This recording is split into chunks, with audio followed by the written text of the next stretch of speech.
Well, welcome back. Well, we're almost through with the silver chair, down to the last chapter.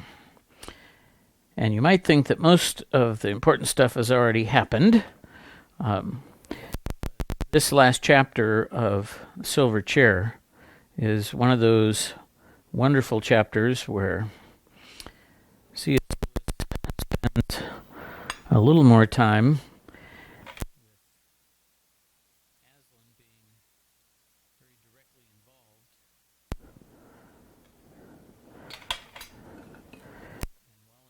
that there are just a few loose ends to wrap up. Turns out that some of the most important things I think that Lewis has to tell us about faith are here in this last chapter of The Silver Chair.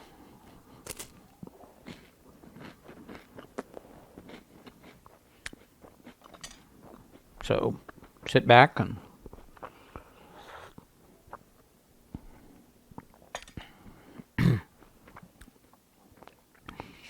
hope you have the chance to join me in a little tea. Chapter 16, The Healing of Harms.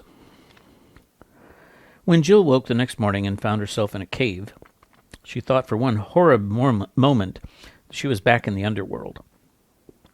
But when she noticed she was lying on a bed of heather with a furry mantle over her, and saw a cheery fire crackling, as if newly lit, on a stone hearth, and further off morning sunlight coming in through the cave's mouth, she remembered all the happy truth. They had had a delightful supper, all crowded into a cave, in spite of being so sleepy, before it was properly over. She had a vague impression of dwarves crowding round the fire with frying pans rather bigger than themselves, and the hissing and delicious smell of sausages, and more and more and more sausages. And not wretched sausages half full of bread and soybean either, but real meaty, spicy ones, fat and piping hot, and burst and just the tiniest bit burnt. And great mugs of frothy chocolate, and roast potatoes and roast chestnuts and baked apples with raisins stuck in where the cores had been, and then ices just to freshen you up after all the hot things. Jill sat up and looked around. Puddleglum and Eustace were lying not far away, both fast asleep. "Hi, you two," shouted Jill in a loud voice. "Aren't you ever going to get up?" "Shh, shh," said a sleepy voice somewhere above her. "Time to be settling down. Have a good snooze, do. Don't make a to-do, to-hoo." "Why, I do believe," said Jill, glancing up at a white, fluffy bundle of feathers, which was perched on top of a grandfather clock in one corner of the cave. "I do believe it's Glimfeather." "True, true," whirred the owl, lifting his head out from under his wing and opening one eye. "I came up with a message for the prince about 2. The squirrels brought us the good news. Message for the prince. He's gone. You're to follow, too. Good day." And the head disappeared again.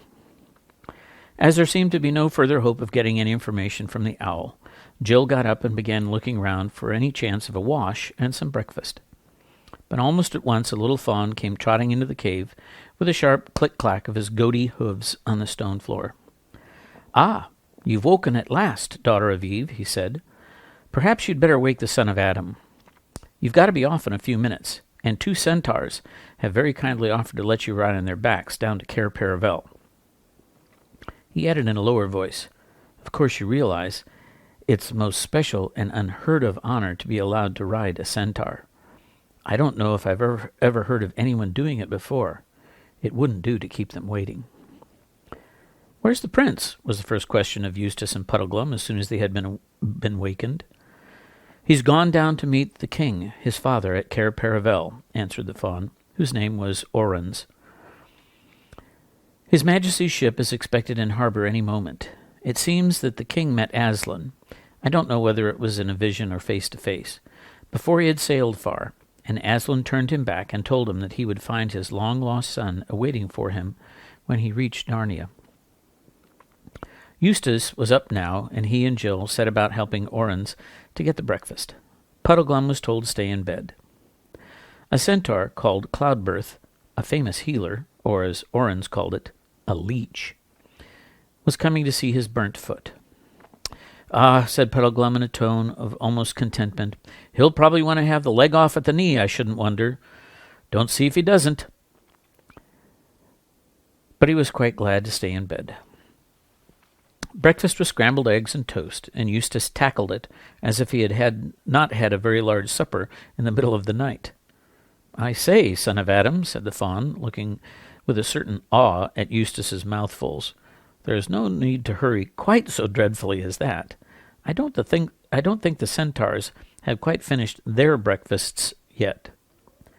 "Then they must have got up very late," said Eustace. "I bet it's after 10 o'clock. "Oh, no," said Orens. "They got up before it was light." "Then they must have waited a dickens of a time for breakfast," said Eustace. "No, they didn't," said Orens. "They began eating the minute they woke." "Golly," said Eustace, "do they eat a very big breakfast?" "Why, son of Adam, don't you understand? A centaur has a man's stomach and a horse stomach, and of course, both of them want breakfast. So first of all he has porridge and pavenders and kidneys and bacon and omelette and cold ham and toast and marmalade and coffee and beer. And after that he attends to the horse part of himself by grazing for an hour or so and finishing up with a hot mash, some oats, and a bag of sugar. That's why it's a very serious thing to ask a centaur to stay for a weekend. A very serious thing indeed." At that moment there was a sound of horse hooves tapping on rock from the mouth of the cave, and the children looked up. The two centaurs, one with a black and one with a golden beard, flowing down their magnificent bare chests, stood waiting for them, bending their heads a little in so as to look into the cave. Then the children became very polite and finished their breakfast very quickly. No one thinks a centaur funny when he sees it. They are solemn, majestic people, full of ancient wisdom, which they learned from the stars, not easily made either merry or angry, but their anger is terrible as a tidal wave when it comes. "Goodbye, dear Puddleglum," said Jill, going over to the Marshwiggle's bed. "I'm sorry we called you a wet blanket." "So am I," said Eustace. "You've been the best friend in the world." "And I do hope we meet again," added Jill. "Not much chance of that, I should say," replied Puddleglum. "I don't reckon I'm very likely to see my old wigwam again either. And that prince, he's a nice chap, but don't you think he's very strong? Constitution ruined from living underground, I shouldn't wonder. Looks the sort that might go off any day." "Puddleglum," said Jill, "you're a regular old humbug. You sound as doleful as a funeral, and I believe you're perfectly happy. And you talk as if you were afraid of everything, when really you're as brave as a lion."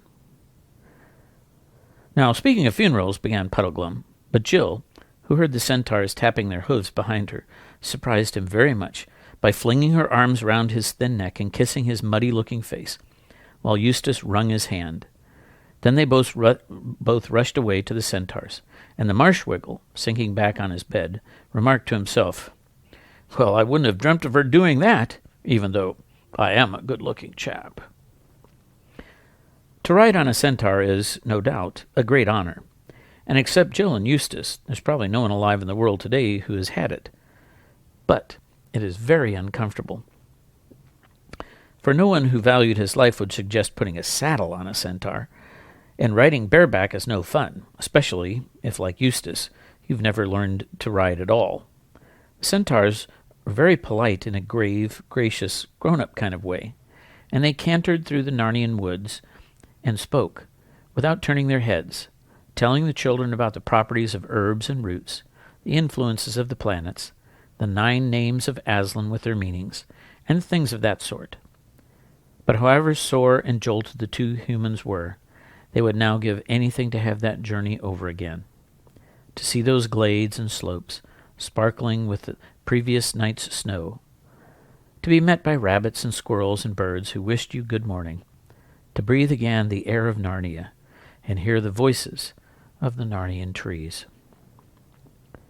They came down to the river, flowing bright and blue in winter sunshine, far below the last bridge, which is at the snug, red-roofed little town of Beruna, and were ferried across in a flat barge by the ferrymen, or rather by the ferry Wiggle, for it is Marsh Wiggles who do most of the watery and fishy kinds of work in Narnia.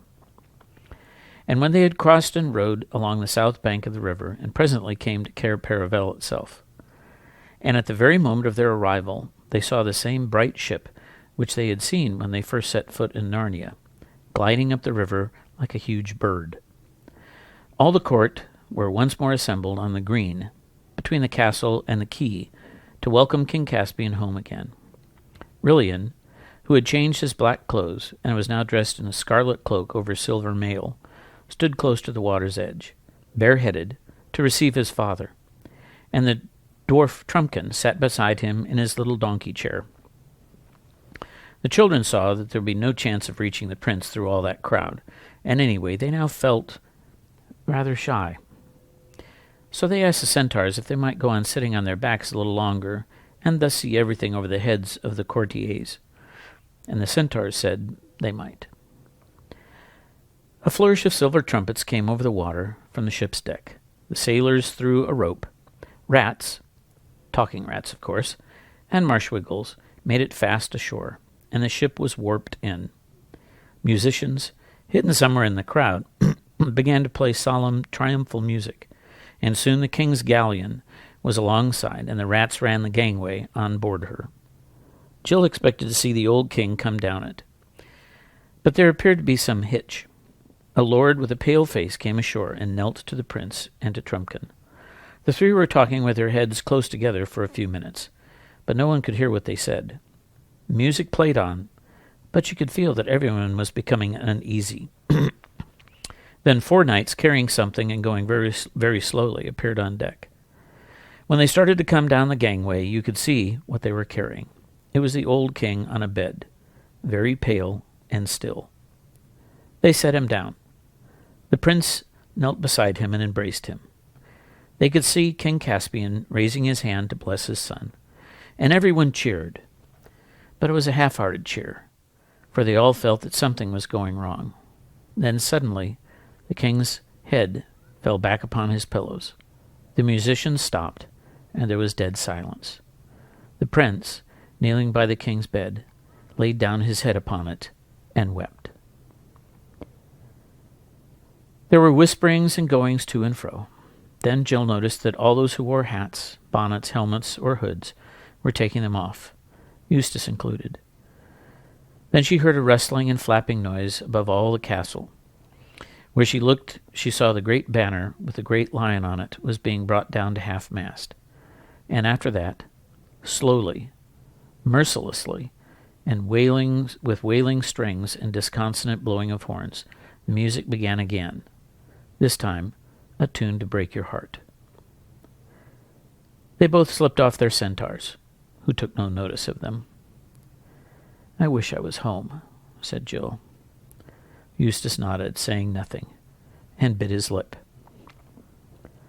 "I have come," said a deep voice behind them. They turned and saw the lion himself, so bright and real and strong that everything else began at once to look pale and shadowy compared with him. And in less time than it takes to breathe, Jill forgot about the dead king of Narnia and remembered only how she had made Eustace fall over the cliff, and how she had helped to muff all the signs, and about all the snappings and quarrelings. And she wanted to say, "I'm sorry," but she could not speak. Then the lion drew them towards himself with his eyes, and bent down and touched their faces with his tongue, and said, "Think of that no more. I will not always be scolding. You have done the work for which I sent you into Narnia." "Please, Aslan," said Jill, "may we go home now?" "Yes, I have come to bring you home," said Aslan. Then he opened his mouth wide and blew. But this time there was no sense of flying through the air. Instead it seemed that they remained still, and the wild breath of Aslan blew away the ship and the dead king and the castle and the snow and the winter sky. For all these things floated off into the air like wreaths of smoke, and suddenly they were standing in a great brightness of midsummer sunshine on smooth turf, among mighty trees, and beside a fair, fresh stream. Then they saw that they were once more on the mountain of Aslan, high up above and beyond the end of the world in which Narnia lies. But the strange thing was the funeral music for King Caspian still went on, though no one could tell where it came from. They were walking beside the stream, and a lion went before them, and he became so beautiful, and the music so despairing, that Jill did not know which of them it was that filled her eyes with tears. Then Aslan stopped, and the children looked into the stream. And there, on the golden gravel of the bed of the stream, lay King Caspian, dead, with the water flowing over him like liquid glass. His long white beard swayed in like waterweed, and all three stood and wept. Even the lion wept, great lion tears, each tear more precious than the earth would be if it was a single solid diamond. And Jill noticed that Eustace looked neither like a child crying, nor like a boy crying and wanting to hide it, but like a grown-up crying. At least, that is the nearest she could get to it. But really, as she said, people don't seem to have any particular ages on that mountain. "Son of Adam," said Aslan, "go into that thicket and pluck the thorn that you will find there, and bring it to me." Eustace obeyed. The thorn was a foot long and sharp as a rapier. "Draw it into my paw, son of Adam," said Aslan, holding up his right forepaw and spreading out the great pad towards Eustace. "Must I?" said Eustace. "Yes," said Aslan. Then Eustace set his teeth and drove the thorn into the lion's pad. And there came out a great drop of blood, redder than all redness that you have ever seen or imagined, and it splashed into the stream over the dead body of the king. At the same moment the doleful music stopped, and the dead king began to be changed. His white beard turned to gray, and from gray to yellow, and got shorter and vanished altogether. And his sunken cheeks grew round and fresh, and the wrinkles were smooth, and his eyes opened, and his eyes and lips both laughed, and suddenly he leapt up and stood before them, a very young man, or a boy. But Jill couldn't say which, because of people having no particular ages in Aslan's country. Even in this world, of course, it is the stupidest children who are the most childish, and the stupidest grown-ups who are the most grown-up. And he rushed to Aslan and flung his arms as far around as they would go around that huge neck. And he gave Aslan the strong kisses of a king, and Aslan gave him the wild kisses of a lion. At last Caspian turned to the others. He gave a great laugh of astonished joy. "Why, Eustace," he said, "Eustace, so you did reach the end of the world after all. What about my second-best sword you broke on the sea serpent?" Eustace made a step towards him with both hands held out, but then drew back with a somewhat startled expression. "Look here, I say," he stammered. "It's all very well, but aren't you... didn't you—" "Oh, don't be such an ass," said Caspian. "But," said Eustace, looking at Aslan, "hasn't he... died?" "Yes," said the lion in a very quiet voice, almost, Jill thought, as if he were laughing. "He has died. Most people have, you know. Even I have. There are very few who haven't." "Oh," said Caspian, "I see what's bothering you. You think I'm a ghost or some nonsense.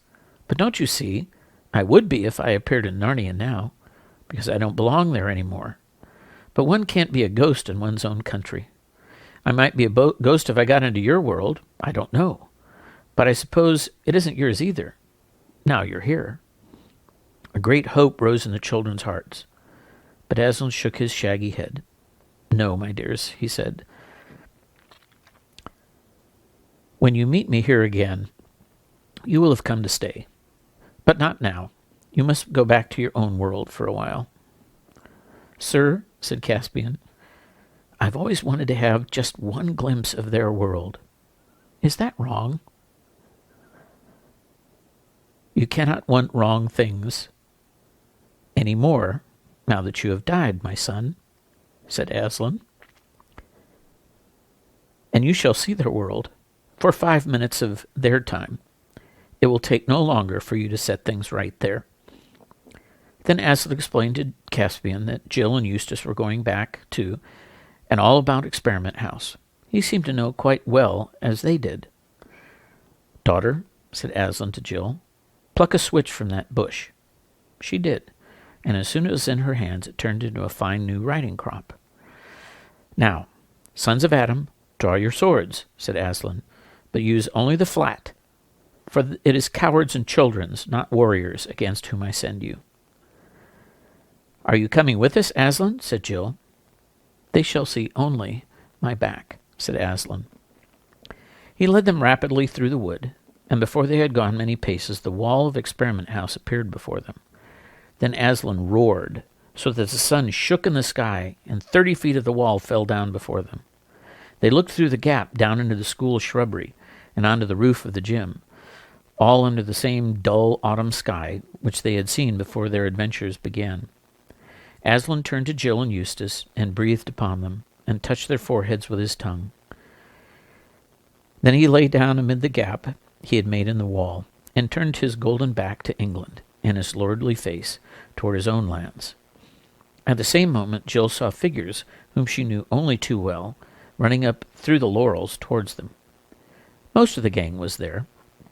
Adele Pennyfather and Cholmondeley Major, Edith Winterboth, Spotty Sooner, Big Bannister, and the 2 loathsome Garrett twins.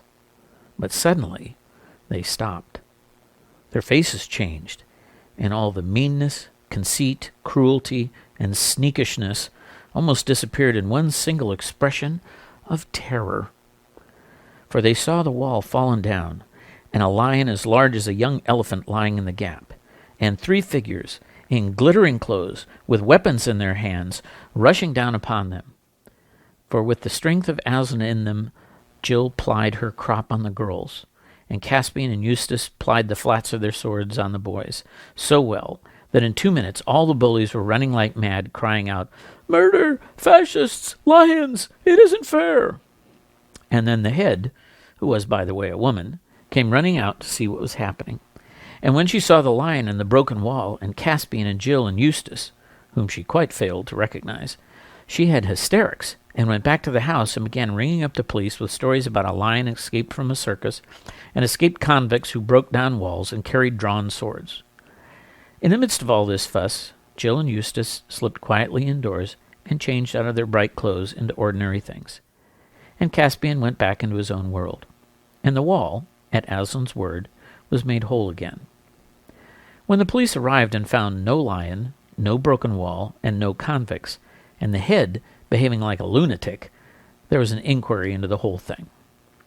And in the inquiry all sorts of things came out about Experiment House, and about 10 people got expelled. After that, the head's friends saw that the head was no use as a head, so she got made an inspector, to interfere with other heads.